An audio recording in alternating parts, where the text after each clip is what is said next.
Hi, Simon Dixon here, CEO and founder of banktothefuture.com. I recently wrote an article for the Huffington Post, and since then some really interesting and, well, unprecedented and tragic events have actually happened since then. So I thought I'd just record a quick video, and I've got my notepad here where I wrote down what I think the 7 steps that would actually happen in our economy. And how we'd actually get to some kind of real meaningful change. I thought I'd go through them with you right now. So the very first thing I actually forecasted was that with all these bank bailouts that we've been receiving and the bankrupt governments that we've got all around the world, is the very first thing would be a credit rating downgrade.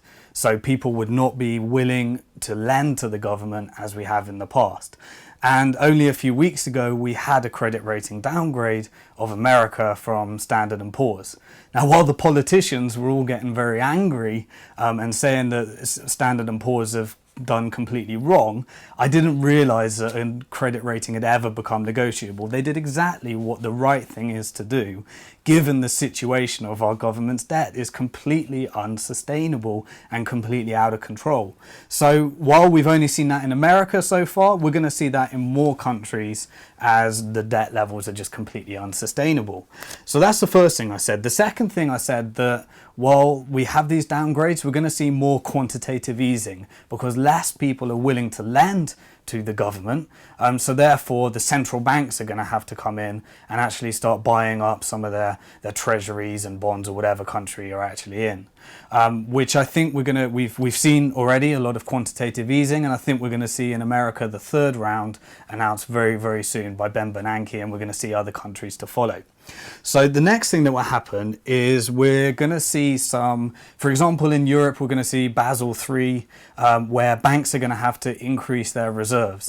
Now, because we're not having any kind of banking reform which means anything, increasing reserves is just going to have one effect on our economy.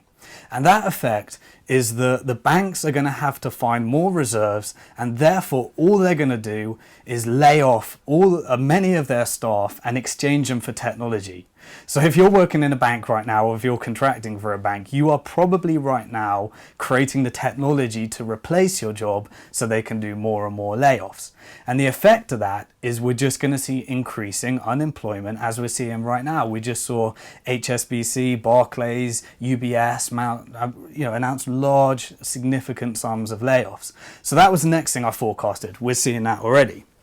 The next thing that I think we're going to see right now is there's a lot of people, which scare me right now, that are forgetting that they can't afford anything and they are broke. So the next thing we're going to see is a credit card crisis. And also all the people right now that think property's cheap. I've sold my portfolio as we speak, the last property going right now, because people have an optimism and they're forgetting the market is completely inflated for property and housing right now. So once we get the credit card crisis and people remember that they can't afford to repay the debt because the government's stimulating and trying to get everybody to take on the debt to solve the problem with the cause of the problem, then we're going to see another housing crash follow.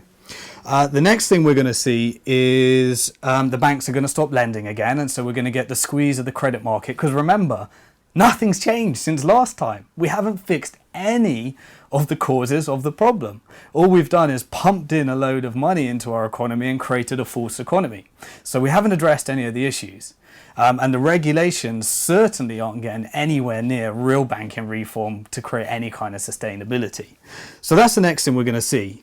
The next thing we're also going to see is because governments' credit ratings are going to get further and further downgraded, and AAA plus, where we're at right now for the States, is overinflated compared to their actual liquidity of the government and the governments worldwide.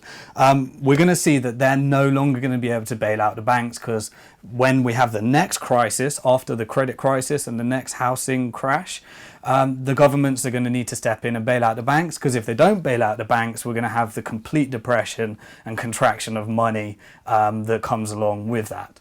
And so when they can't bail out the banks because the public won't have it this time, or they're not willing to lend to them, or the public are going to riot because simply they're not willing for this quantitative easing Ponzi scheme to continue, then we're going to see some real change. And the final thing after that is we're going to go into a depression.